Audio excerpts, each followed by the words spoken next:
Digo, que mi computadora se quedó sin cámara en la pandemia. Apenas arrancó. Y bueno, uso el celular como cámara. Hay un programita que se usa que se llama DroidCam, que está muy bueno y usa tu celular como cámara. Tienen que captar los dos, el celular y la computadora, la misma red de internet. Y esto lo digo para todas y todos los que no tengan cámara en la computadora. Es un incordio si te llaman por teléfono o todo lo que me pasó la vez pasada que tuvimos clase y fue un despelote y se me fue la cámara. Pero si no, funciona bien. Bueno, entonces, este es el segundo encuentro.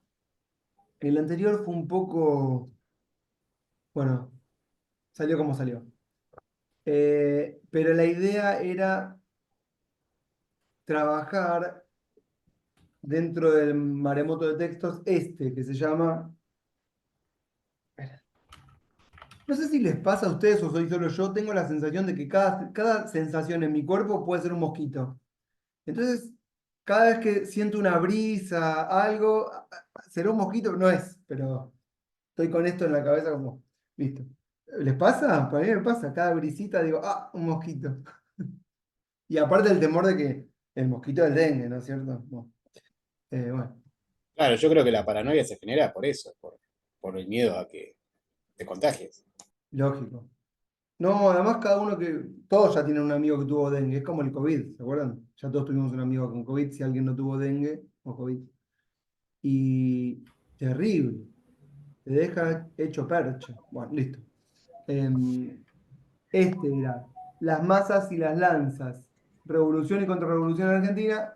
Y bueno, como Ari me dijo, ¿qué les dejo? Y yo les dejé este como como para arrancar. Grafica bien las posiciones y la formación de los caudillismos y los intereses locales respecto de la metrópoli. Yo no sé si tuvieron posibilidad de hojearlo. Jorge Abelardo Ramos es un historiador que sería contrahegemónico. Está de moda Gramsci ahora, no sé si escucharon que el presidente lo nombra cada tanto. Es un concepto de Gramsci. Antonio Gramsci, un revolucionario italiano, murió en la cárcel. Y teorizó, y uno de los conceptos que inventó fue el de hegemonía y contrahegemonía. Sería como una especie de revisionista, Jorge Abelardo Ramos, que reescribe la historia argentina en los años 60. ¿Sí? Y me cae bien, sinceramente. Podría haberles dejado cualquier otra cosa. Em, bueno, quería charlar un poco sobre esto. Quería recomendarles un libro de Carlos Pagni que se llama El Nudo, que estuvo en las librerías como bestseller. Carlos Pagni, el pelado, ¿lo conocen? Sale en la tele. No sé si lo conocen, no hay más tele. Bueno, De Odisea. ¿eh? Sí, El de yo no veo el el de programa, pero sí. Odisea, el programa. Y acá escribe un libro sobre cuál es el nudo de la gobernabilidad. Y el nudo de la gobernabilidad él lo encuentra en controlar el conurbano de la provincia de Buenos Aires. Pero en el derrotero del libro va contando historias y muchas están relacionadas justamente con el tema de nuestras clases, que es la coparticipación. Y la vez pasada no lo mencioné. También les recomiendo, perdón que tengo acá y no me quiero olvidar, esta revista de caras y caretas que salió este mes sobre la Constitución de 1949. Se cumplen 75 años. Muy buena. La estoy leyendo. Todo tiene que ver con todo. En este momento había una idea, 1949, de proyecto nacional.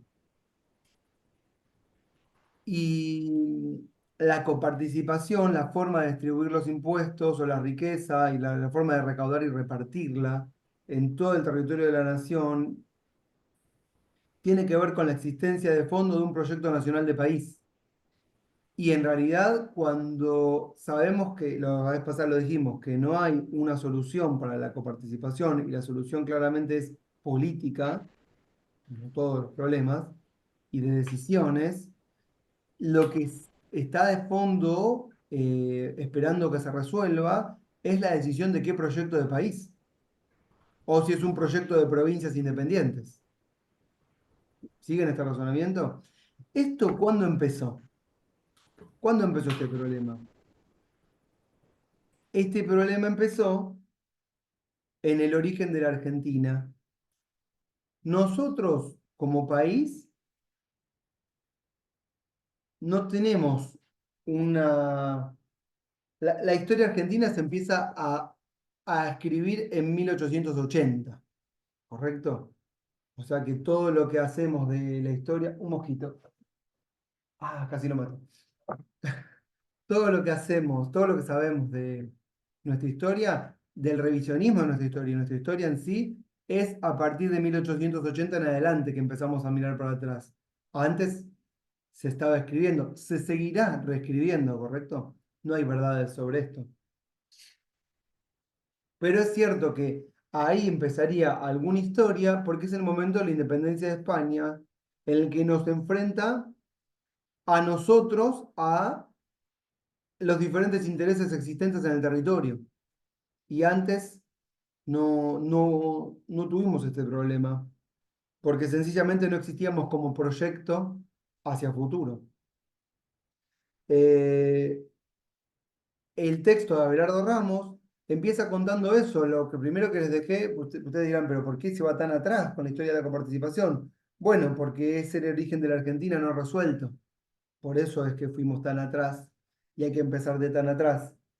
¿En qué momento se forman las provincias y en qué momento unas quieren gobernar sobre otras y cuáles son las fuerzas con las que cuenta cada una en esa rivalidad? Que hay un montón de autores que trabajan esto. Uno muy bueno es Alberdi, tan citado. Em, tengo acá unos mapas, comparto la pantalla, para hacernos una idea de lo que era Argentina en el origen. Esto que ven acá es el mapa de la Argentina original. Lo muestro para que vean que no tiene nada que ver con lo que nosotros entendemos por Argentina. Esto es el Congreso de Tucumán de 1816. Acá está en donde leen 1870, ¿ven todo esto? Esto sería, esto que está acá. Es,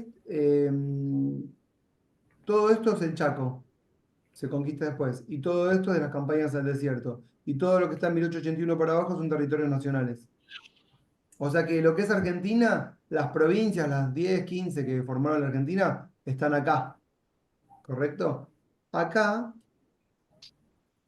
pueden ver lo que fue el Congreso de Tucumán de 1816 y la Liga de los Pueblos Libres, ¿ven? En rojo, que es el conjunto de provincias junto con la banda oriental Uruguay, que estaban bajo lo que se llamó el Protectorado de Artigas, que funcionó o existió entre 1813 y 1820. Y se advierten, lo medular son los ríos, ¿no? Este que está por acá, el río Paraná y el río Uruguay. Están ahí los dos. ¿Los ven? Y la salida al mar por el Río de la Plata. O sea que Argentina es algo muy distinto de lo que eh, nosotros tenemos hoy en la cabeza. Eh, ¿vieron los mapas? Nada que ver, nada que ver. Eh, si tenemos que ponerle fecha a cada uno, hay procesos y acontecimientos, ¿correcto? Los procesos es lo que nos interesa y los acontecimientos puntuales sirven nada más que para ubicarnos en los procesos. Entonces tenemos 1810, lo llamamos Revolución de Mayo, pero en realidad es lo que se llamó el juntismo. Lo dije la vez pasada, lo vuelvo a mencionar por las dudas, que no me acuerdo. ¿Qué fue el juntismo? El juntismo fue la creación de juntas de gobierno, ¿sí?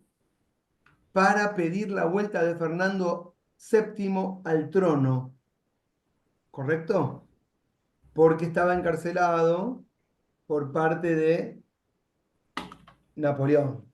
El imperio napoleónico fue un estallido que eclipsó todo el mapa de Occidente y que posibilitó la emergencia de todas las naciones que conocemos hoy, ¿sí? Todas las de Europa del Este, Alemania, Italia también, la región de los Balcanes y, por supuesto, que eh, España o la Hispania y todo lo que es Hispanoamérica y también Portugal y el Imperio de Brasil. Entonces, cuando Napoleón entra y conquista España y pone en preso a Fernando, el 2 de mayo de 1808, no sé si saben, es una fecha fundamental en la historia de España porque es el momento en donde empieza el levantamiento español para echar a los franceses. Y nosotros acá, junto con otras regiones que también tienen sus juntas de gobierno, hacemos lo que dicta la Junta General en España, que es la Junta de Cádiz, ¿sí? En donde se centralizan todas las juntas que piden por la vuelta de Fernando. Y también esto nos anima a decir lo siguiente, lo de Francia, que fue muy importante, la revolución, la aparición de la ciudadanía, cortarle la cabeza al rey, todo eso, fue, bueno, también un hecho trascendental, pero también fue una anomalía de la historia, porque lo que pasó no fue eso, lo que pasó fueron otras cosas, lo que pasó fue que se mantuvo el conservadurismo, y en España también, y acá también, ¿sí? Con pequeños retoques, pero la invasión del Imperio Napoleónico generó la idea de independencias en todos los países. Entonces, hay una alianza entre las burguesías o los pequeños sectores dominantes junto con las pequeñas burocracias para generar este movimiento independentista con cierto iluminismo o idea de la ilustración, pero al mismo tiempo desde arriba. ¿Qué significa desde arriba? No un movimiento popular de abajo hacia arriba, sino lo que llamamos un despotismo ilustrado, de arriba hacia abajo. Son los sectores ilustrados los que tienen que educar al pueblo hacia abajo para generar una especie de progreso. ¿Me siguen todo esto que estoy diciendo? En ese marco, en ese marco, lo que pasa es que nosotros primero generamos la Revolución de Mayo, en donde echamos al virrey y quedamos en una especie de, lo digo muy sintéticamente, en una especie de relación directa con el monarca español, que está preso, y por eso pedimos su liberación, y nos queremos quitar la autoridad del virrey aquí, en el Río de la Plata. Pero cuando vuelve Fernando, 1812, al trono, creo que 12, no estoy seguro, no importa,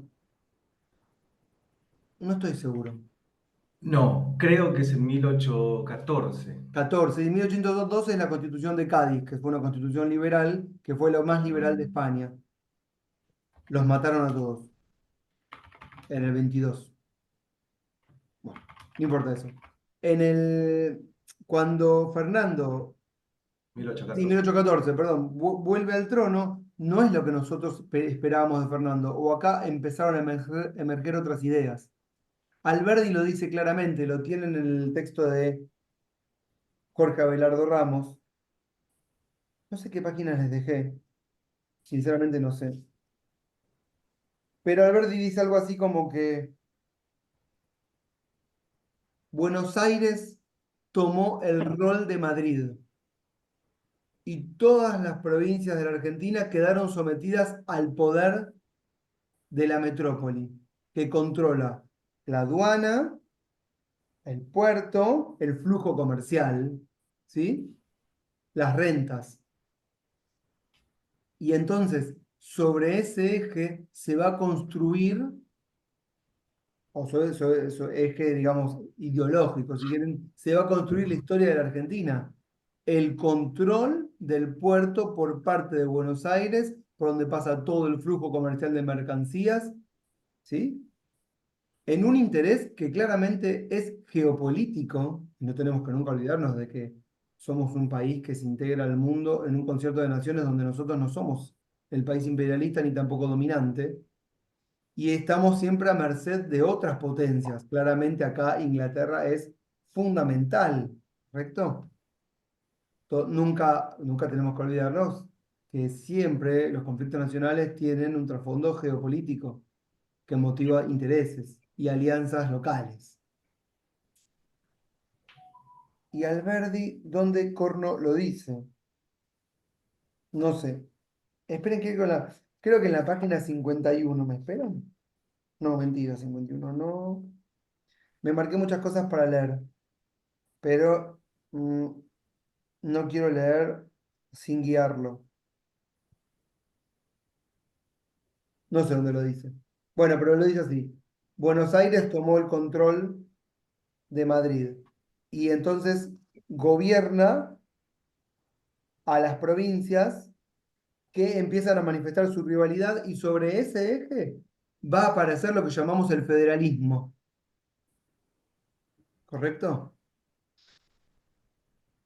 Entre 1810 y 1820 tenemos este periodo en el que se va construyendo la enemistad que va a marcar el orden y también el desorden, si quieren. Yo prefiero llamarlo orden. El orden del periodo que después los historiadores llamaron de anarquía, que es de 1820 hasta 1880. Entonces, si quieren anotar una especie de grilla, ya lo charlamos un poco la vez pasada, pero lo volvemos a mencionar. Si no entienden nada, me dicen, pero de 1810 a 1820 se fueron manifestando las posiciones político-económicas de los diferentes liderazgos en el interior, que después los llamamos los caudillos, que eran capitanes, generales, ¿sí? Terratenientes, personalidades que combinan lo político y lo económico a la misma persona. Tal vez podríamos pensar que siempre fue así. Tengan esto en la cabeza. Hay un momento en el que la actividad política parecería separarse, por lo menos en cuanto a las personas, de la actividad económica. Como que el que hace política no hace economía, ¿entienden lo que estoy diciendo?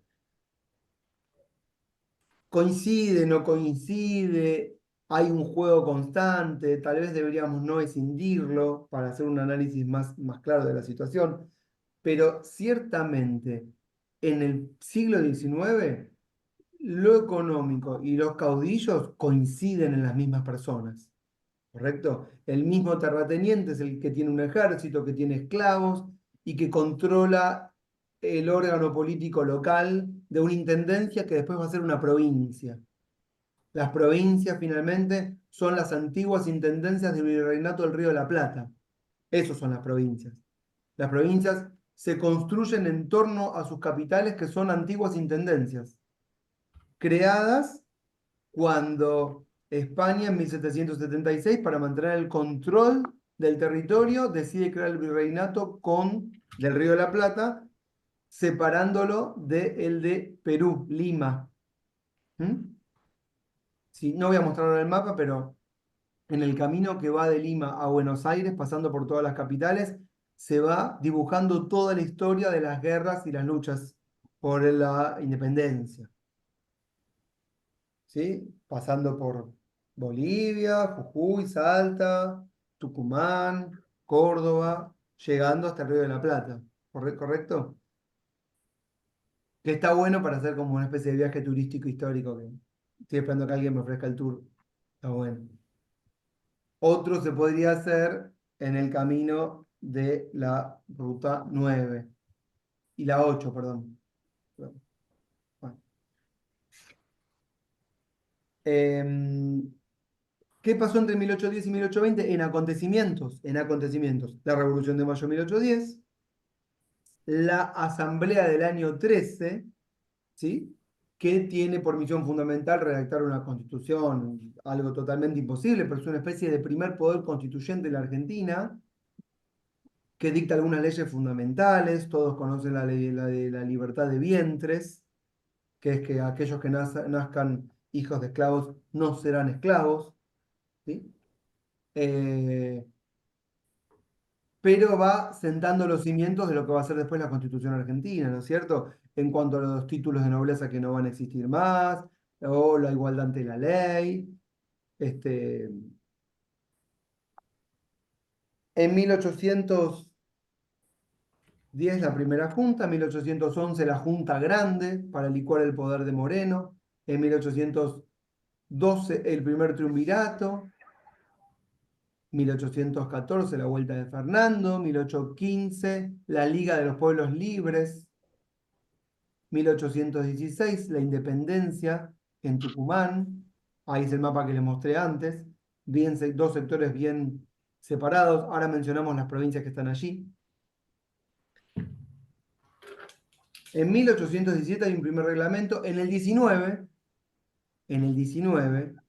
ya las guerras externas se empiezan a acabar, no del todo porque todavía está la guerra con Brasil, pero empiezan a aparecer, escuchen, las pretensiones de Buenos Aires, y acá es donde se empieza a armar el problema, las pretensiones de Buenos Aires para con lo que empieza a llamar el interior. Empieza a convocar el triunvirato de Buenos Aires, Pueyrredón, Rivadavia, que es secretario del segundo triunvirato. Empiezan a convocar a los generales, San Martín, Belgrano, los que son los próceres de las luchas independentistas, los empiezan a convocar para que participen en las guerras internas para eliminar a las oposiciones a Buenos Aires. ¿Escucharon esto que acabo de decir? Esto empieza a pasar sobre el 19, al final de la primera década de la historia de la Argentina. Y es acá cuando San Martín decide no participar y reorientar sus ejércitos hacia la liberalización de Chile y de Perú, sobre todo en Lima. Belgrano sí acata las órdenes, pero los generales que están abajo de Belgrano le dicen que no, porque no van a derramar sangre contra sus propios hermanos. Artigas se separa y arma lo que se llamó un protectorado con provincias, ahora lo vamos a mencionar, que están cerca de los ríos y que tienen salida al mar y están peleando por la posibilidad de que los ríos sean navegables sin crear aduanas internas, y entonces rivaliza con Buenos Aires. Pero justo Artigas está en una posición estratégica porque tiene que pelear contra Brasil o el Imperio de Portugal, que nos está acechando. Y entonces empiezan a aparecer los caudillos del interior que le empiezan a decir que no a el puerto o a los porteños o a los que quieren gobernar desde Buenos Aires el flujo comercial de las provincias con salida al mar por el único puerto que existe, que es el del Río de la Plata. En realidad también está el de Montevideo, pero que se fue separando rápidamente. ¿Entienden esto que digo? Esto termina en la batalla de Cepeda del 1 de febrero de 1820, en donde, escuchen, Buenos Aires pierde la batalla, ¿sí? Pero quedan en una posición de empate las provincias o algunos caudillos de algunas provincias y Buenos Aires. Y se firma el primer tratado, el Tratado del Pilar, que es la consecuencia directa de la batalla de Cepeda. Profe, Sí, se nos desanexa una provincia, Uruguay. pero eso es en 1826, creo. Pero sí, ya está por irse. Un Ya se ha ido. comentario, perdón. No sé quién dijo eso. Ramiro, ¿fuiste Ramiro. vos? Ah, Un comentario, Ramiro, porque, y está bueno para pensarlo en todo el periodo que sigue, cómo se nos desanexa, utilizando tus términos, la banda oriental, también se nos desanexa toda la parte de norte de todo el territorio, Paraguay, o sea, y todo el Bolivia. territorio que estaba centralizado en el Virreinato del Río de la Plata, se fragmenta totalmente. Entonces, la pregunta es, che, ¿por qué se fragmenta en diferentes territorios? Un territorio que es la provincia de Buenos Aires, Montevideo, Paraguay que se independiza rápidamente. toda la parte de Potosí, que también formaba parte del Río de la Plata, también se desanexa. ¿Se entiende lo que estoy tratando de describir? No es que solo la banda oriental, todo el virreinato se desfragmenta y van quedando polos bien definidos territorialmente para, bueno, las discusiones que decía Ezequiel, che, ¿qué proyecto de país queremos de acá en adelante? Y las discusiones en torno a eso, porque evidentemente hay acuerdos voluntarios entre las diferentes fracciones de las élites y las diferentes fracciones sociales de ese periodo, o no hay acuerdos y hay disputas. Y así tratamos de entender cómo se va evolucionando y se va consolidando el proyecto de país y se va consolidando la formación del Estado moderno, que es el título de esta clase. Perdón, ese me No, está pasé. bien lo que decís, porque incluso me da pie para decir lo siguiente. Si ustedes leen el texto de Abelardo Ramos, él plantea que quien tuvo un proyecto de país fue Mariano Moreno. No, no le estoy asignando verdad a esto, es muy ampuloso decir, si hubiese sido por Mariano Moreno habría pasado tal cosa, no tengo idea. Pero en el libro nos ayuda, nos sirve para entender, ¿eh? Él dice, Mariano Moreno tenía un proyecto de país y fue asesinado en 1811, no sé si saben, pero se subió a un barco, pum, y ¿por qué dice Abelardo Ramos que tiene un proyecto de país? Bueno, porque escribe, primero secretario de la primera junta, pero escribe dos textos muy importantes, uno que es la representación política de los hacendados y otro es el famoso plan de operaciones que lo habría escrito tal vez Belgrano, no sé si Belgrano o Mariano Moreno, pero en donde ahí lo que se plantea es qué tenemos que hacer y básicamente emulando lo que pasa un poco hoy en día con Estados Unidos, cuando algunos dicen tenemos que copiar lo que hace Estados Unidos, pero no hacer lo que nos dice Estados Unidos. Perdón, que si esto lo estoy tomando muy genérico, ¿eh? Lo que decía Mariano Moreno es, tendríamos que hacer lo que hace Gran Bretaña, pero no hacer nosotros lo que nos dice ellos que tengamos que hacer. ¿Y qué sería hacer lo que hace Gran Bretaña? Básicamente, proteger la industria local. No, estoy, tal vez Ari se pone loco cuando yo soy tan genérico con ciertas cosas, pero lo digo a los efectos de comprender, porque uno podría complejizar cada cosa que uno va diciendo, ¿no? Pero cuando Mariano Moreno habla de proteger la industria local, está hablando de qué es lo que pasa o qué es lo que se produce en las provincias y que compite con productos que pueden llegar del extranjero. Y ese proyecto de Mariano Moreno, verdad o no, si existió o no, si fueron otros historiadores los que lo trajeron después, sí nos habla hoy, no importa, de un proyecto nacional en donde hay una mirada o un interés X al que atender. Y ahí aparece otro actor fundamental de la historia argentina, que es Rivadavia.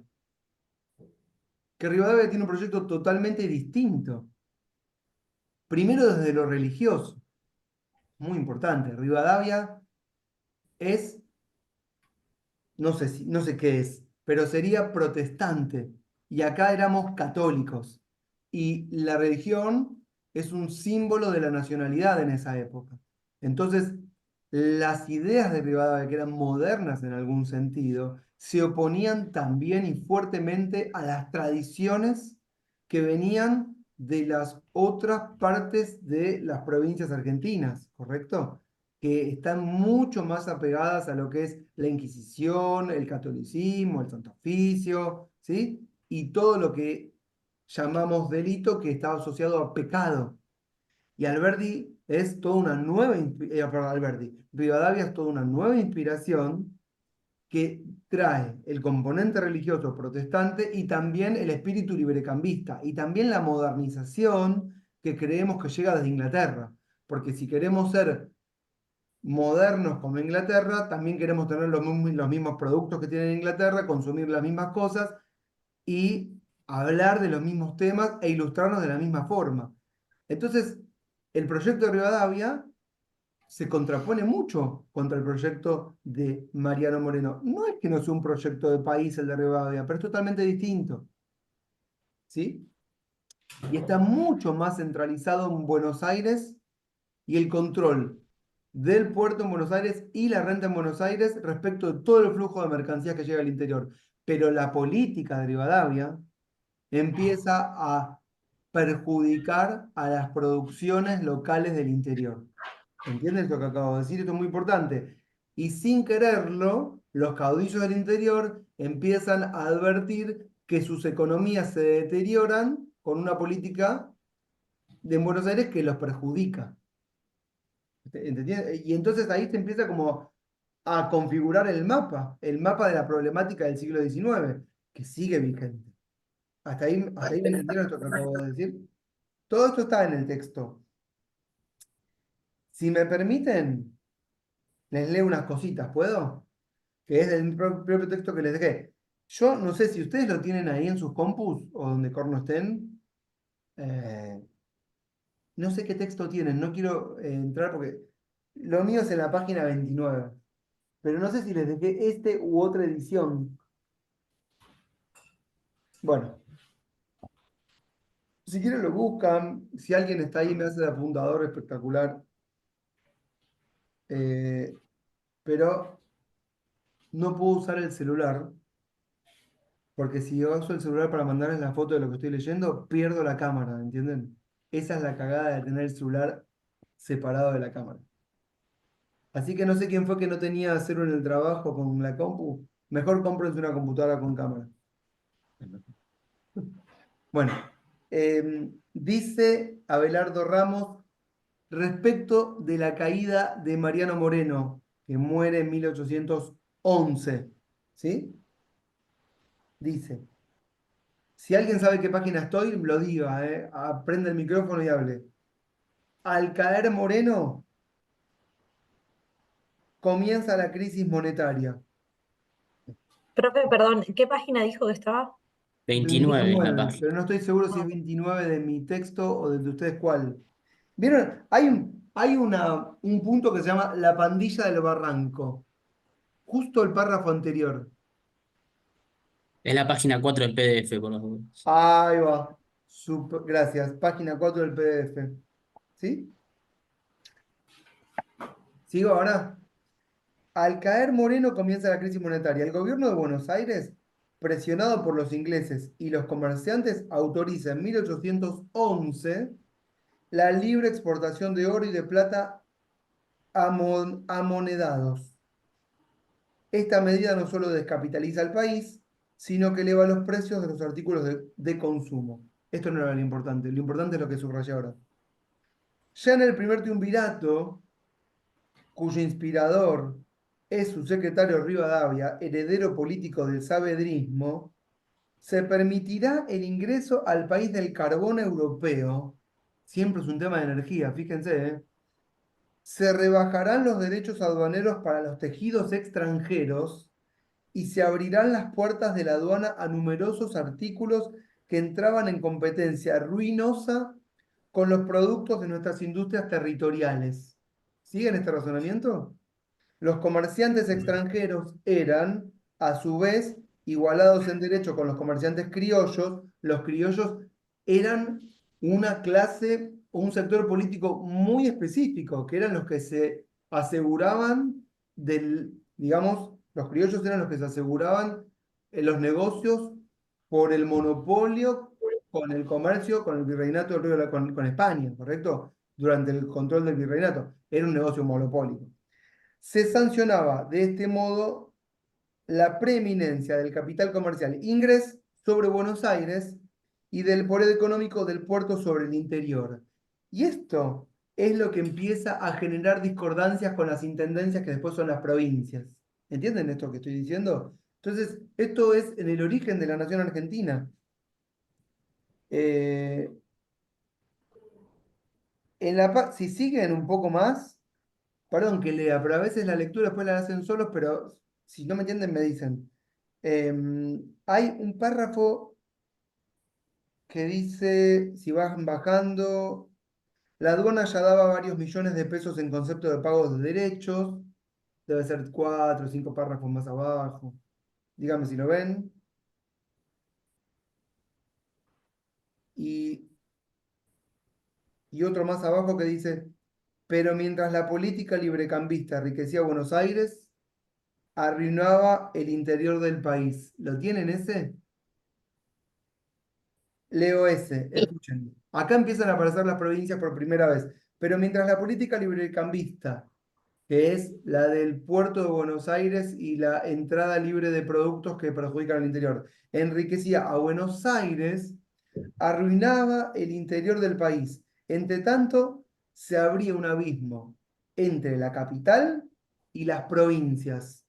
Si Buenos Aires, Montevideo, Entre Ríos, Santa Fe y Corrientes tenían costas marítimas o fluviales y productos para la exportación, cueros, tasajos, lanas, ahí, un segundo, ahí tienen un bloque de provincias que son las que están a la vera de los ríos Uruguay y Paraná.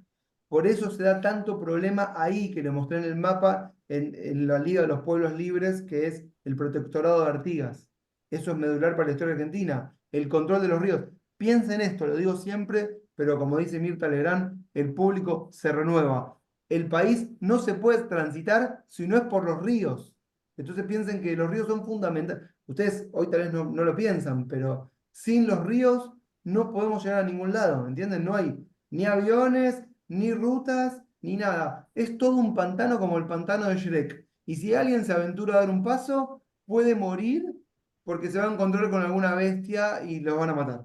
¿Entienden? Entonces, solo los ríos es el lugar de tránsito seguro. ¿Sí? Entonces, ahí tienen un bloque de provincias: Buenos Aires, Montevideo, o sea, la banda oriental, Entre Ríos, Santa Fe y Corrientes, que son los del Tratado del Pilar. Bueno, sigo después de la coma. Las provincias mediterráneas vivían únicamente de los recursos del mercado interno, ¿eh? Y de sus industrias territoriales, nacidas de la insuficiencia industrial española. Es decir, el retraso español generaba para el pequeño, una especie de incentivo de consumo local para las provincias a las que no le llegaba ningún producto.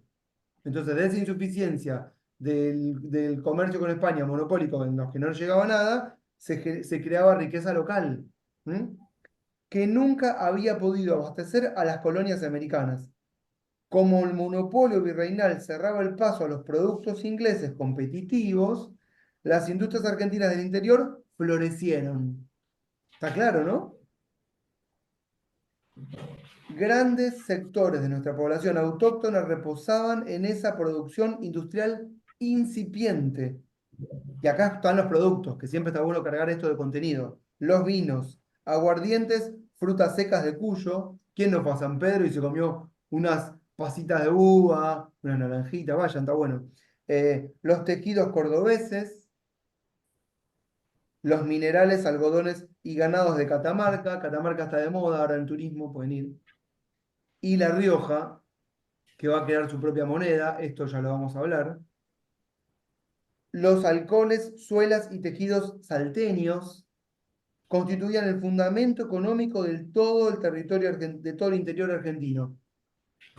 Pero la derrota, voy Eli, espérame, me llegó mi hijo, pero la derrota de la tendencia revolucionaria morenista nacional en Buenos Aires y el pase del control gubernativo a manos del grupo comercial porteño originaron una caudalosa corriente de mercancías inglesas que amenazaron las bases mismas de la economía provinciana.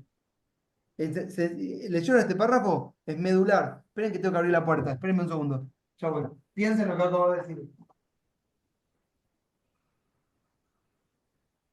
No pasa nada. Nada, no sigo la clase. Vos te organizaste solo, mucho. Perdón. ¿Me escucharon todo lo que dije?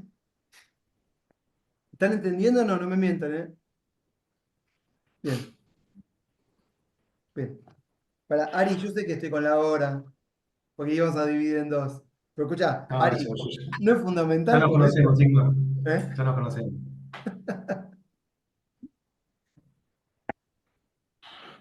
Fuera de joda es fundamental todo esto, porque acá está el origen. Si no entendés, si la raíz es fuerte, como dice el señor Miyagi, la flor sobrevivirá, ¿no? El yuyito. Si las primeras clases son sólidas, lo que viene después se entiende todo chuc de taquito. Si no, no entendemos nada. Eh, Tiene que pensar esto. Inglaterra, escuchen lo que voy a decir ahora. Inglaterra era como China. ¿Qué es Inglaterra? Inglaterra es China. Entre un producto de Inglaterra no podemos competir, no hay manera de competir. ¿Qué diría hoy la economía liberal? Bueno, si no somos competitivos, cerremos. Bueno, está bien, son Yo digo discusiones que eso. hay que dar. Puede ser, porque tal vez pasó mucho tiempo. Pero esto era efectivamente lo que pasaba. Los ingleses establecen sus primeras leyes de aduana en el 1400. Nos llevan tiempo, ¿eh? Y Alberdi, que se lo está citando mucho, dice, ¿qué pasa con Alberdi? Alberdi es liberal, ¿correcto? Pero Alberdi, ¿de qué provincia es? De Tucumán. Gracias, Ari, pero no sos mi alumno, pero sí. Perdón, estaba pensando en otra cosa. No, pero es fundamental lo que acaba de decir. Alberdi es de Tucumán. ¿Y qué significa esto? Que más allá de liberal o no, acá se mezclan dos cosas, miren, que esto lo teníamos para decir más adelante, o lo dijimos en la clase pasada y a mí me apasiona. ¿Vieron que Axel Kicillof hizo su tesis de grado, no sé qué mierda, en Keynes? ¿Vieron? No, no sé si saben. Y Milley es fanático de los libertarios, Hayek, Rothbard. Bueno, hay una clase de Rothbard que tengo del curso pasado que dimos para los de constitucionalismo económico del cuatrimestre pasado, que si no damos Rothbard, la podríamos poner como de apoyo para que entiendan de dónde surge toda la ideología libertaria, que está muy buena. Y bueno, uno diría, escuchen, compiten una ideología económica con otra ideología, con otra idea o ideología económica, no importa, que es Keynes versus el Rothbard o Keynes versus Hayek, ¿sí? Eh, en cabeza del presidente de la nación por un lado y del gobernador de la provincia más poderosa por otro lado, ¿cierto? Ese sería uno de los términos del conflicto que piensa la lógica desde un punto de vista nacional como país. Pero hay otra lógica, que es la de Buenos Aires versus el interior. Y esa es una lógica totalmente distinta. Y esa es la que trae Alberdi, que es liberal.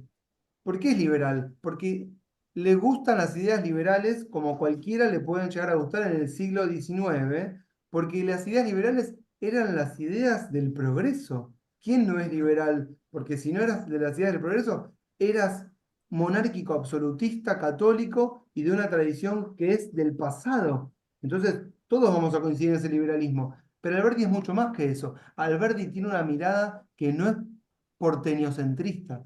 Alberdi mira al país desde el profundo interior de las provincias de la Argentina. Está en Tucumán.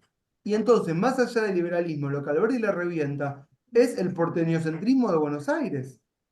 Y ese es el otro eje sobre el que tenemos que mirar la historia argentina. Incluso podríamos hacer un cuadro entre liberal porteño, liberal del interior, este, y después, ¿cuál sería la otra? Desarrollista y del interior, desarrollista y porteño. Y ahí podríamos hacer un cuadro que está bueno, Ari, y ubicar a los diferentes caudillos o proyectos de país. Bueno, eso lo digo porque ahora viene Alberti a la lectura. En las páginas siguientes aparece la provincia metrópoli, si ustedes leen. Y entonces aparece en un largo texto citado de Alberti. Lo primero que dice es, Abelardo Ramos, que el problema cardinal del destino argentino es Buenos Aires, su puerto, la aduana y el crédito público. Esos son los ejes en donde ubica la atención, ¿no? Y Alberti dice, quien controla el puerto, controla todo. Ese es el destino del país. Fíjense, más allá del liberalismo de Alberti, él está preocupado por este tema, que es el control del puerto. Y si ustedes se fijan más adelante, si alguien me puede decir en qué página, hay 3 párrafos solos de Alberdi. Eh, no sé si lo ubican. ¿Alguien sabe qué página? Donde dice, la esencia de todo el drama argentino fue unida a la política británica, la siguiente según explica según Alberdi. Y ahí arrancan 3 párrafos. ¿Lo Del ven? PDF es la página 6. Página 6. Bueno, te agradezco. No sé si leer todo, tal vez es mucho. Bueno, leo desde el segundo párrafo. La revolución contra España, ¿lo tienen ahí? La revolución contra España, suprimiendo el gobierno general del virrey, residente en Buenos Aires, y dejando por esa supresión a las provincias aisladas para su gobierno interior, dejó a la provincia de Buenos Aires poseedora exclusiva y única del puerto, de la aduana y de la renta de todas las otras provincias argentinas. Esto lo dice Alberdi, ¿eh? Por todo el tiempo en que ellas estuviesen sin gobierno general y común. Acá Alberdi va a decir algo interesante. Como a partir de 1820 dejamos de tener un gobierno unificado, porque cae el directorio, el desgobierno, dice Alberdi, favoreció a Buenos Aires. Lo mejor que le podía... ¿Entienden? Ahora lo va a decir en el párrafo siguiente. Prolongar indefinidamente este estado de cosas, que no haya un gobierno nacional, era equivalente a dejar en manos de Buenos Aires todos los recursos de los pueblos argentinos. Eso está diciendo Alberdi. Que no haya un gobierno nacional, que fue lo que se lograría recién en 1862. ¿Sí? La tensión era irreversible y Buenos Aires, perdón, la tentación era irreversible y Buenos Aires cayó en ella, en esa tentación de quedarse con todos los recursos. Convertir esta prolongación en sistema permanente de gobierno fue el pecado y la falta de Buenos Aires, no su intención. O sea, no lo hizo intencionalmente, pero bueno, se favoreció finalmente. Pregunta Alberti. ¿Quién fue el primero que reconoció y se apercibió que ese estado de cosas constituía la fortuna local de Buenos Aires? Nadie. Las cosas mismas lo dieron a conocer y hace honor a Buenos Aires el que ninguno de sus hombres públicos hubiese tenido la idea de hacer una política de la falta de gobierno. Es decir, la falta de gobierno no es algo pensado, pero esa falta de gobierno generó que todos los recursos recayeran en Buenos Aires sin que Buenos Aires lo pensara, sin que Buenos Aires lo proyectara, pero todo el flujo pasaba por ahí y Buenos Aires iba apropiando de todas las rentas, de todo lo que circulaba hacia afuera o entraba hacia adentro, y al mismo tiempo iba generando la ruina para el resto de las provincias. He aquí, dice Alberdi, el modo como Buenos Aires se apercibió de que ese desorden cedía todo en su provecho local exclusivo, aunque en daño y ruina de la nación. Es decir, que el acrecentamiento de la ciudad era la ruina para la nación argentina, y eso era por la falta de un proyecto nacional y por las guerras intestinas entre provincias. Derrotada, y escuchen esto que también es muy importante para las guerras que después vamos a explicar, derrotada varias veces por las provincias litorales, las que están en la vera del Paraná y del Uruguay, en sus luchas republicanas de supremacía política, Buenos Aires se encontró en sus derrotas y a pesar de ellas, a pesar de que perdía, más fuerte y rica que sus vencedores y naturalmente a la cabeza de ellos. Y eso es lo que va a pasar en todas las guerras. Buenos Aires va a perder todas las guerras, pero en el escritorio todo lo que firme va a ser beneficioso para ella. ¿Comprenden todo esto que estoy diciendo? No sé si fue largo, pero yo lo medio que lo voy explicando en el medio. Y esto, para Alberdi, es medular. Leo lo último y voy a dejar la última media hora para que Ari arranque. Y lo que arranque Ari va a terminar la clase que viene. Más adelante, Abelardo Ramos va a decir, hablando ya de la batalla de Cepeda, cómo nace el federalismo. Él dice, Alberdi va a decir, no, perdón, Abelardo Ramos va a decir, el federalismo surge de la enemistad con Buenos Aires, surge de advertir el despojo que está generando Buenos Aires para las provincias. ¿Sí? Algunos lo llamaban los populares, otros hablaban de las montoneras, y las montoneras eran porque eran gauchos que peleaban de a montones, y de ahí viene el término montoneras, ¿sí? Que desde Buenos Aires eran visualizados como salvajes, ¿sí? Porque no tenían el mismo grado de instrucción y no consumían de la misma forma y no pensaban de la misma forma que la élite porteña, que era afrancesada, que era ilustrada, ¿sí? Y que miraba del Río de la Plata hacia afuera y no hacia adentro, un país que se daba de espaldas, se creaba de espaldas al interior. Y eso lo pueden advertir en los dos proyectos de constitución fallidos, 1819, 1826, las dos constituciones previas a la del 53, unitarias, centralistas, porteñas, que le dejaban todo el poder a un director supremo que residía en la capital, que todavía no era la capital. Ya casi estoy, espera, tenía algo fundamental para leer, pero no lo estoy encontrando.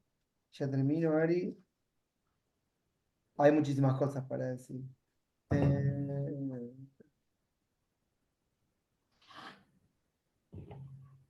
Sí, este. En el año 1819, cuando se sanciona la Constitución Unitaria, que no tiene vigencia desde Buenos Aires, y estaba por caer esta forma de gobierno, que era el directorio. No sé si saben, el directorio, que es lo que sigue a los triunviratos, es el directorio, con directorios supremos. El último es Rondó, anterior era Porredón. Pero en 1819 se dicta una constitución unitaria, y esa constitución unitaria se defiende desde lo que sería el boletín oficial, que es la Gaceta de Buenos Aires, ¿sí? Y en la página, hay quien me dice, hay un título que se llama ¿Cómo escribían una constitución los unitarios?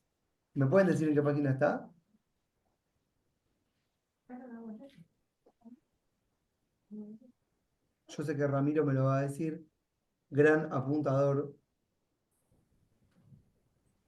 Página 44, pasa que yo tengo el texto impreso, así que Me el PDF mataba. no sabría ¿Quién cuál lo es. tiene en PDF? Página 12. Página 12, como el diario.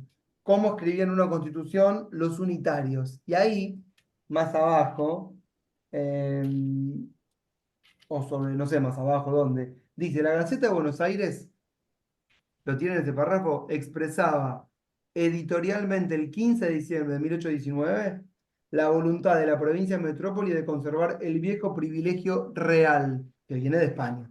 ¿Sí? Y dice, esto lo decía el boletín oficial, ¿eh? Los federalistas, o sea que esto es importante porque ya advierten que ya estaban identificados y tenían nombre. Los federalistas, que eran los del interior, quieren no solo que Buenos Aires no sea la capital, sino que como perteneciente a todos los pueblos, divida con ellos el armamento, los derechos de aduana y demás rentas generales. Es decir, Buenos Aires dice, ¿qué pretenden estos federales? ¿Que nosotros compartamos con ellos las rentas de la aduana, los armamentos con los que nosotros contamos? ¿Sí? ¿Y qué otra cosa más mencionó? Bueno, no sé qué más. En una palabra, dice, que se establezca una igualdad física entre Buenos Aires y las demás provincias, corrigiendo los consejos de la naturaleza que nos ha dado un puerto y unos campos. Chicos, por favor, un clima y otras circunstancias que la han hecho físicamente superior a otros pueblos y a la que por las leyes inmutables del orden del universo está afectada cierta importancia moral de un cierto rango. Es decir, están diciendo desde el Boletín Oficial de Buenos Aires que la naturaleza le dio una fisonomía y un puerto a esta ciudad y que nosotros no podemos alterar el orden de la naturaleza. Fíjense qué interesante que no mencionan a Dios. Para mí es un detalle no menor no mencionar a Dios. ¿Por qué? Porque si son católicos hubiesen mencionado que Dios nos dio la naturaleza de esta forma. Pero en vez de decir eso, dicen los consejos de la naturaleza que nos ha dado. Entonces ahí están un poco apelando a alguna especie de otra idea, este, no sé, de la reforma protestante, no sé, claro, no tengo idea de cuál, pero ya se empezaba a divisar lo que serían las ideas del luminismo, no el luminismo, el positivismo que ustedes lo conocen como positivismo jurídico. Finalmente, en 1820 se da la batalla de Cepeda que les conté, que agrupa a Corrientes, Santa Fe y Entre Ríos contra Buenos Aires, y en la que Buenos Aires va a perder. ¿Sí? Y eh, eso va a ser el origen del Tratado del Tratado del Pilar, que es el primer tratado preexistente. En una página que no sé cuál es, que lo van a encontrar y yo lo leo, es interesante cómo Abelardo Ramos menciona cuáles son las provincias y cuáles son sus caudillos. Y tenemos a Bernabé Araoz en Tucumán, a Güemes en Salta, Aldao, caudillo de Mendoza, Estanislao López en Santa Fe, Pancho Ramírez en Entre Ríos y Artigas, perdón, y Corrientes, y Artigas como protector de los pueblos libres. Y ahí ustedes pueden identificar que son estos los caudillos que las primeras regiones, no, la segunda generación de caudillos, Ari, con esto estoy terminando, la segunda generación de caudillos que van a protagonizar las luchas internas del siglo XIX. Tenemos los primeros caudillos, que son los libertadores, Belgrano, San Martín, Castelli, Monteagudo, no sé, si quieren Rivadavia, pónganlo también. Fundó la Universidad de Buenos Aires. Una segunda generación de caudillos, que son los que protagonizan las guerras internas entre los intereses de Buenos Aires y los intereses del conjunto del resto de las provincias que rivalizan con el Buenos Aires, en donde tenemos que identificar conjuntos distintos de provincias. No es lo mismo Córdoba, La Rioja, Salta, Mendoza, que Santa Fe, Corrientes, Entre Ríos o la Banda Oriental, porque algunas tienen salida al río y pueden importar y exportar, y las provincias estas más lejanas y más altas en el nivel, respecto al nivel del mar, tienen producciones locales y otro tipo de problemáticas. Así que ahí eso queda bien configurado, pero hablaba de los caudillos. Estos segundos caudillos son los que rivalizan y en los que se centraba en realidad la clase de hoy, que ahora dejo 20 minutos a Ari.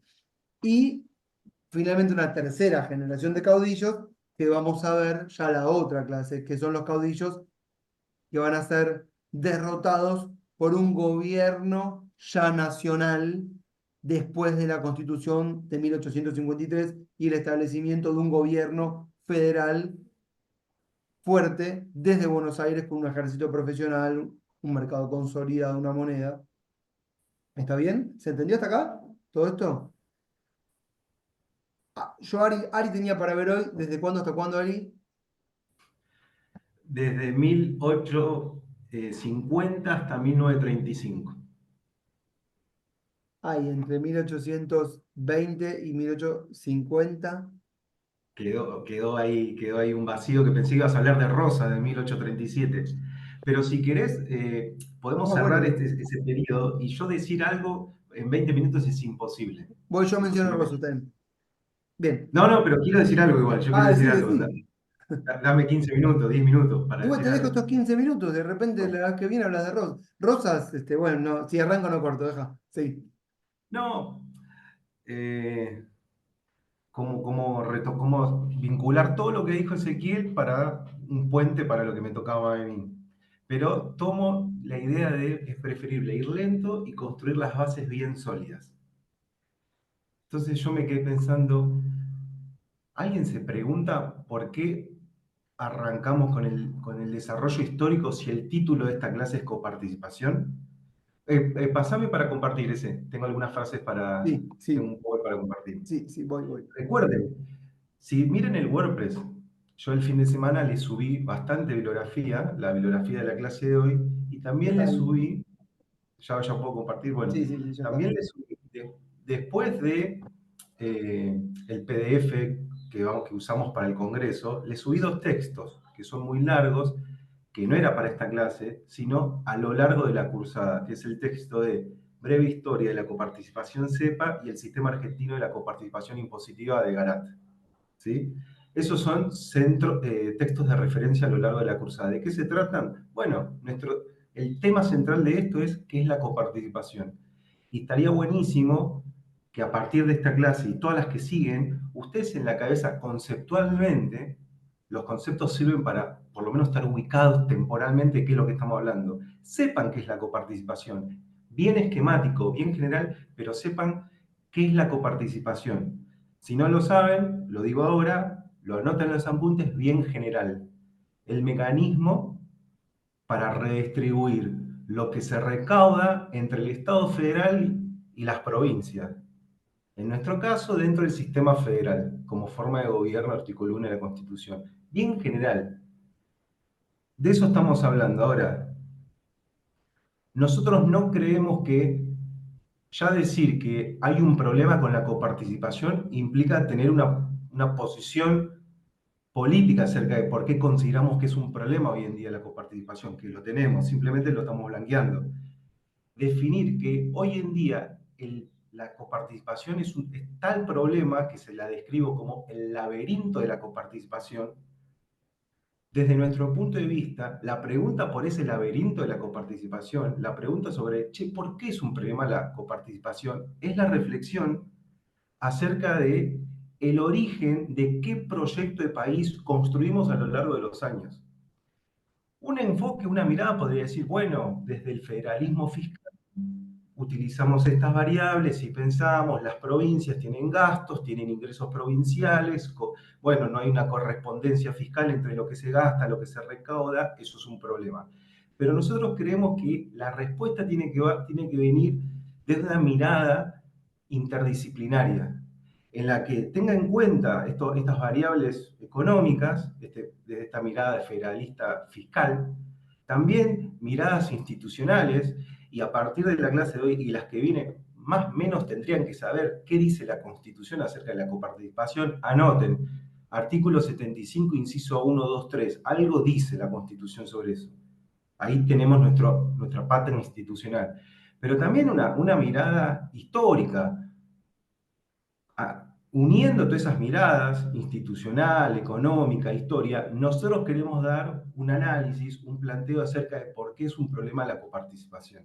Por eso arrancamos en 1810, por eso hablamos de la Revolución de Mayo, de Abelardo Ramos, de unitarios, de federales, porque la pregunta es, ¿qué proyecto de país construimos a lo largo del tiempo? Y cuando nos preguntamos acerca de qué proyecto de país construimos, también nos preguntamos sobre el origen y la consolidación del Estado moderno en Argentina. Y de eso se tratan los textos de la clase de hoy. OSLAC, el título es Reflexiones sobre la consolidación del Estado moderno en Argentina. ¿Puedo compartir? A ver. Sí. A ver si esto sale. Pantalla 1. Nos estamos viendo entre nosotros, ¿no? Sí. Hay una forma de ventana. Ventana. Ya estoy. Bueno, no puedo. Comparto acá. Che, Ari, mientras compartiste, quiero decir algo. Nos van a Decir, quedar 15 minutos para hablar de. No van a quedar, pero para hablar de qué quiero pasó. decir esto, que tenía ganas de decirlo desde la De- clase pasada y después Decí que hablamos ingresar de... los 10 minutos de Rosa para que cierre hasta 1850. Bueno, dale. ¿Qué quiere decir? Bueno, No, dale, vos.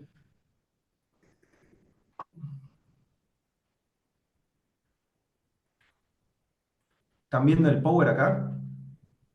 Sí, Bueno, no, mentira. ¿no?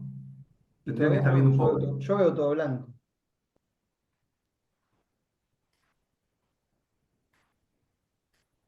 Che, cómo le perdí el timing a esto. Ahora sí. Ahora están viendo mi fondo de pantalla, ¿no? Sí, Telefónica elegimos todo. Y acá el power. Ambicioso, Telefónica elegimos todo. Dale, ahí se está viendo el power. Sí, Sí. Listo. Bueno, perfecto. Queda grabado, así que ya les queda el print screen del power. Cuando yo les pregunto sobre el origen del Estado moderno en Argentina, bueno, el concepto de Estado, hay tantos conceptos como tantos autores. Acá tienen algunos de los autores que problematizan algunos que están muy de moda ahora, otros que son tradicionales acerca de qué es el Estado. Nosotros nos vamos a quedar con vamos a utilizar a partir del texto de Black, nos vamos a quedar con este concepto de Estado. Pueden acordar, pueden no estar de acuerdo, pero sepan desde dónde nosotros hablamos y que casualmente el texto de Oxlack, en las reflexiones sobre la formación del Estado moderno, arranca, lo primero que dice es que, el propósito de este texto es hablar sobre la formación del Estado en Argentina. ¿Y qué entiendo yo como formación del Estado? Bueno, como algo que forma parte del proceso social y de la vida, ya está, quería mostrarles eso, de la vida de la comunidad social organizada, en la manera que nosotros en la vida que nosotros en un entorno social, nos contactamos con un otro, en la vida que coordinamos con un otro, hay Estado desde las primeras formaciones estatales. Después podríamos disentir en qué diferencia hay entre los estados de otros periodos históricos y el Estado moderno. Ahí hay cualitativamente diferencias. Pero siempre hay Estado, siempre hubo y siempre hay, porque forma parte de cómo convivimos entre nosotros y cómo organizamos la vida social.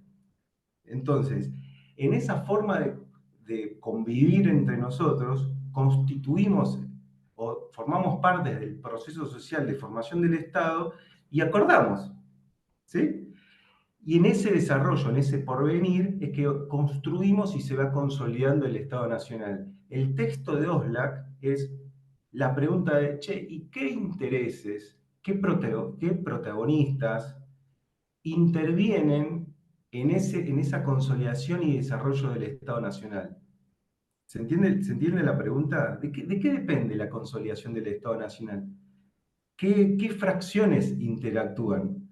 Y ahí, ya con todo el desarrollo que hizo Ezequiel de 1810 a 1830, y yo me sumaría hasta 1850, bueno, a mí me gustaría poder vincularlo con qué disputas al interior del territorio nacional, de las regiones del territorio nacional, qué disputas de diferentes sectores sociales hay y los diferentes proyectos de país que hay como contexto, como base en la consolidación institucional del Estado Nacional. ¿Se entiende lo que estoy diciendo? Ustedes anoten estas etapas históricas y después lo vamos desarrollando. De 1810 a ya Ezequiel llegó a 1820 y ustedes podrían pensarlo como en 1820 hay una frase de Felipe Piña que seguramente saben quién es, que es la anarquía del año 20, donde todas las regiones, bueno, se van desarrollando, todas las regiones, todas las provincias. Cuando digo regiones me estoy haciendo referencia a las provincias. Se van desarrollando de forma independiente a la otra. Va a estar Buenos Aires por un lado, Santa Fe, Entre Ríos, Corrientes, las provincias de Cuyo, las provincias del norte, donde van desarrollando sus aparatos de gobierno, su burocracia, su forma de producción en el marco de un contexto internacional, ¿correcto? Que las determina todas. ¿Que cuál es? Bueno, el desarrollo de la segunda revolución industrial del capitalismo mundial. Ese es nuestro contexto. Y en ese contexto entendemos cómo, bueno, hay algunas regiones que pueden insertarse de forma eficiente al mercado internacional y otras y tienen problemas en esa inserción. ¿Por qué? Porque anteriormente, por ejemplo, la zona, se ubican Norte, Cuyo y La Pampa. La zona de Norte, en el Virreinato del Río de la Plata, ¿y qué comerciaba? ¿Qué producía y qué comerciaba? Bueno, producía mulas, vacas con el Potosí y hasta ahí. Y la zona de Cuyo comerciaba con Chile, ¿correcto? Y en la región pampeana, y cuando digo región pampeana, es Buenos Aires, Entre Ríos, Corrientes y Santa Fe, es la que se inserta a partir de 1850 en la economía internacional a partir de la producción pampeana, y otras regiones como Mendoza o como Tucumán se insertan a partir del mercado local de la pampa. No quiero perder tiempo porque con las proyecciones después les voy a pasar los mapitas. Pero eso es un problema, porque ¿y las otras regiones qué? ¿Se acuerdan? Nuestra propuesta es el origen, el proyecto de país que construimos a lo largo de los 200 años. Y en ese origen de país, bueno, hay acuerdos o hay disputas. Y lo que yo estoy tratando de describir es que allá por 1850 hay una propuesta de algunas regiones de insertarse de una manera en la economía internacional y otras que no pueden. La Pampa se puede insertar y capaz que el norte, Salta, Jujuy, no, porque ¿qué vende Salta, Jujuy y el resto de las provincias del norte cuando se vayan constituyendo como provincias en el mercado internacional? ¿Se entiende lo que estoy diciendo? Entonces, en ese proceso como contexto internacional, arranquen ustedes la lectura de Oslak. Porque, ¿qué nos va a decir Oslak? Y ustedes anoten esto. Oslak va a decir que hay Estado Nacional y consolidación del Estado Nacional a partir de ciertos atributos del Estado. Nosotros podríamos decir que antes de 1853 hay estados provinciales y en 1853 tenemos un Estado Nacional. ¿Por qué? Porque tenemos una Constitución Nacional. ¿Correcto? ¿Estamos de acuerdo con eso? Que en 1853 haya Constitución Nacional no implica que haya Estado Nacional. Se tienen que desarrollar ciertos instrumentos, cierta infraestructura para consolidar el Estado Nacional. Eso es el texto de Oslak. Y por ejemplo, ¿qué es lo que va a decir Oslak? Bueno, va a haber 4 elementos, a partir de los cuales cuando se encuentren esos 4 elementos, yo voy a decir que hay Estado Nacional. Esto es esquemáticamente, después se podría profundizar cada uno.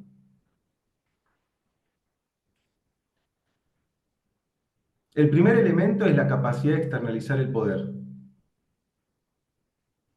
Que ustedes anotan, yo no dije nada qué significa externalizar el poder, pero búsquenlo en el texto. Institucionalizar su autoridad, siempre hablando del Estado Nacional. Va a haber Estado Nacional cuando el Estado Nacional tenga capacidad de externalizar su poder, cuando tenga capacidad de institucionalizar su autoridad, cuando tenga capacidad de diferenciar su control y cuando tenga capacidad de internalizar una identidad colectiva.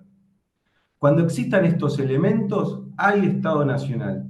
¿Hay Estado Nacional en 1853? No. Hay que desarrollarlo y consolidarlo. ¿Y cuándo se va a dar eso? En 1880. Por eso en los CBC y en todas las materias de historia de Argentina que seguramente hayan cursado, arrancan en 1880, donde ya la economía, el Estado Nacional en su conjunto, a partir del MAE o del modelo agroexportador insertado en la economía internacional, bueno, ahí está el periodo de Roca y los sucesivos gobiernos.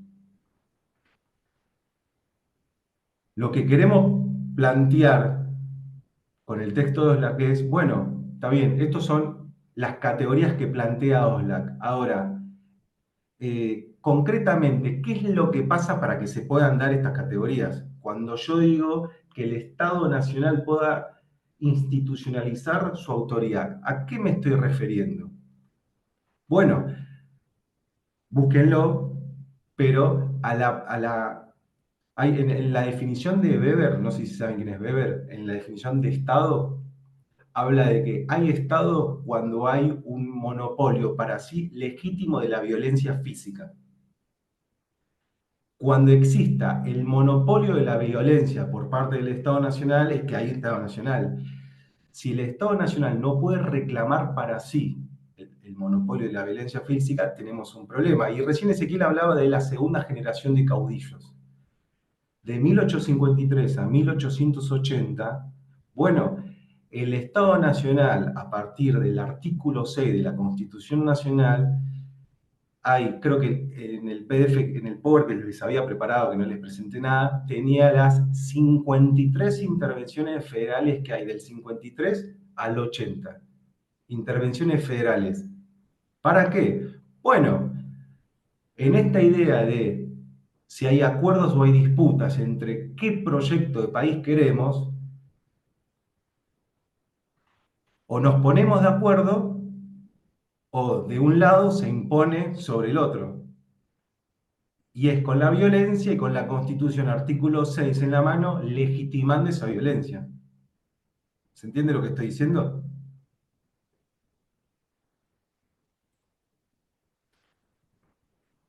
Les voy a leer una parte del texto de Oslac que espero que sintetice todo esto.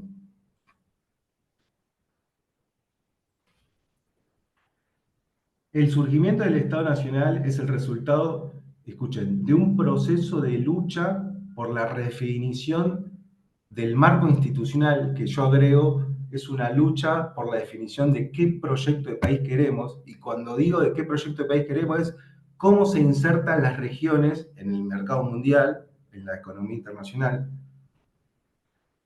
por la redefinición del marco institucional considerado apropiado para el desenvolvimiento de la vida social organizada. La pregunta es por qué intereses fundamentales mantuvieron durante tanto tiempo la unidad formal de la Argentina. Romper con las Provincias Unidas, esto está todo en la página 5 lo que le estoy leyendo, romper con las Provincias Unidas por parte de todas las provincias requería tener dos opciones: ser viable política y económicamente, es decir, tener ventajas comparativas en elegir la autonomía. ¿Qué significa todo esto? Que en estas disputas que yo les hablaba acerca de qué proyecto de país queremos, bueno, las regiones, las provincias, Buenos Aires, La Pampa, las Cuyanas, la del norte, tenían que pensar si se acompañaban la propuesta de Buenos Aires, y si no la acompañaban, tenían que ser viable económicamente. Para ser viable económicamente, para poder sostener el gobierno provincial. ¿Cuán viable era políticamente, por ejemplo, Salta, Jujuy para 1850, para 1860? ¿Se entiende lo que estoy diciendo? En ese dilema estaban las provincias cuando veían la frase que recién dijo Ezequiel: el desgobierno favoreció a Buenos Aires, Alberti dijo esa frase, el desgobierno favoreció a Buenos Aires de 1820 a 1853. Las provincias, sí, ya cierro, tengo 15 minutos. Las provincias que no eran Buenos Aires, pero que veían que la más favorecida por la inserción internacional a partir de 1853 en adelante era la Pampa húmeda, bueno, también tenían limitaciones en poder construir su propio proyecto de país. Tenían limitaciones materiales. Entonces tenían ese dilema. Nosotros tenemos limitaciones materiales y ¿qué hacemos? O afrontamos una propuesta independiente o acompañamos a Buenos Aires con todo lo que eso implica. Y después tenía el texto de Gibson y Faletti, que bueno, lo seguimos en la clase que viene. Ari, lo seguimos en la clase que viene, no te preocupes. Aparte, Y quedó un tengo puente un entre montón Miranda y de Buenos datos Aires. para presentar, que bueno, en la clase que viene arranco presentando el Power. Pero escucha, quedó un puentecito porque no pasó Rosa sin pena ni gloria, fue fundamental. Y Lo ¿por qué hablamos. pasó Rosas y Gloria? Pará, déjame terminar esto. No, pero escucha, Rosas y Gloria, son y media. Escucha, se van a ir. pero déjame decir algo.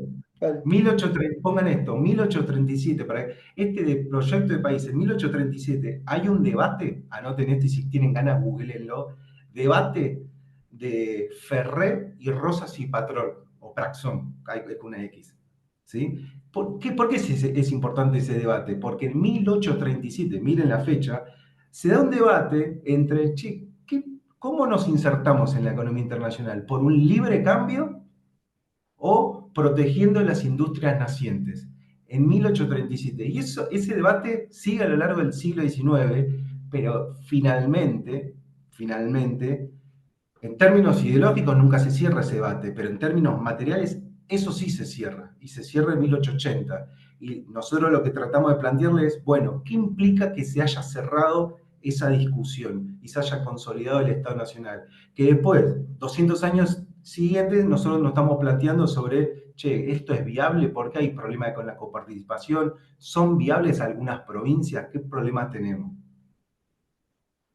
Bueno, Siman, intenté hacer lo que pude en 15 minutos. Seguimos la vez que viene, seguimos la vez que viene. Pasame a mí como host, que así puedo grabar y lo ponemos a disposición. Y no sé cuándo es la vez que viene, pero seguimos con esto. ¿Cómo te pasó a host? No sé, fíjate. Chicos, ¿estamos? ¿Quieren preguntar algo? Nos vemos la vez que viene. Me quedo con Traten de algo leer para el pasarme. texto. ¿Eh? Traten de leer el texto de Oxlack y de Gibson y Faletti. Y chusmeen que dice la Constitución y los textos que le pasé de referencia. Fíjate, Ari, que podés poner, me elegís a mí, vas a donde estoy yo y me pones como host. Pongo a parar el video. Bueno, pero no, poneme a mí, porque si no, no se hace lío esto. Uy, me sacaste. Ah, no. Me sacaste la cámara. Ahí te puse. Ahí sos el host. Ok. Bueno, volví. Estamos, ¿eh? No, listo, listo, listo. Si no hay ninguna pregunta, la vez que viene retomamos todo esto que quedó de... Ya, se entendió todo igual. Retomamos de acá. No, Gracias por profe, las buenas cámaras, tardes. chicos. Chao, hasta luego. Nos vemos, que anden bien. Buenas tardes.